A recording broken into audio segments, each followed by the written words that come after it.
अस्सलाम वालेकुम। वालेकुम अस्सलाम।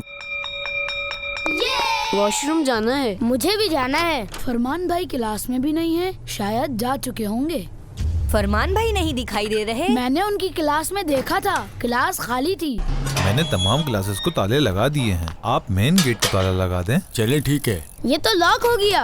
उफ, अब हम क्या करें? ओह, फरमान की अभी तक स्कूल से वापसी नहीं हुई। वो वापसी में वैन में नहीं थे। अब क्या होगा? उई, नुमान अभी तक घर नहीं पहुँचे। आपने फरमान को देखा था छुट्टी के वक्त? नहीं। जल्दी करता हूँ।